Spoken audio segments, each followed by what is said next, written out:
વાપીમાં નોટિસના નિકાલ માટે કન્સ્ટ્રક્શન પેઢીના સંચાલક પાસે લાંચ માંગી 40,000 લેતા રંગે હાથ ઝડપાયો. સીજીએચટી ઇન્સ્પેક્ટર એસીબીની ટ્રેપમાં પકડાયો.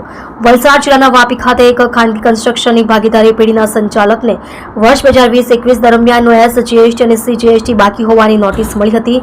જે નોટિસ બાબતે વાપી જીએસટી કચેરીમાં તપાસ કરતા સીજીએસટી ઇન્સ્પેક્ટરે નોટિસના નિકાલ માટે રૂપિયા 40,000ની લાંચની માંગણી કરી હતી.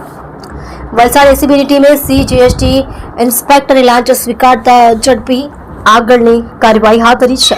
ખાનગી કન્સ્ટ્રક્શનની ભાગીદારી પેઢીના સંચાલક લાંચ આપવા માંગતા ન હોવાથી એસીબીમાં ફરિયાદ કરી હતી. વલસાડ એસીબીની ટીમે વાપીની જીએસટી ભવન ખાતે લાંચનું છટકું ગોઠવતા સીજીએસટી ઇન્સ્પેક્ટર યશવંત રાજેન્દ્ર ગેહલોતને લાંચ સ્વીકારતા એસીબીના છટકામાં ઝડપાયા હતા.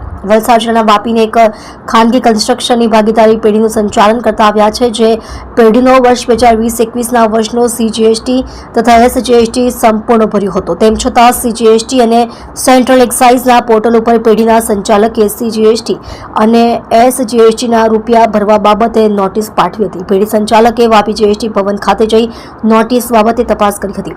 સીજીએસટી કચેરી ખાતે જઈ સીજીએસટી ઇન્સ્પેક્ટરને મળ્યા હતા. નોટિસના નિકાલ માટે સીજીએસટી ઇન્સ્પેક્ટરે પેઢી સંચાલકને આપેલી નોટિસના નિકાલ કરાવી આપવાના વેચપેટે ફરિયાદી પાસે રૂપિયા 40,000ની લાંચની માંગણી કરી હતી.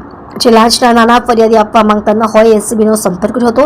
એસીબીમાં ફરિયાદ આપતા આજરોજ લાંચના છટકાનું આયોજન કર્યું હતું. લાંચના છટકા દરમિયાન આ કામના આરોપીએ ફરિયાદી સાથે હેતુલક્ષી વાતચીત કરી હતી.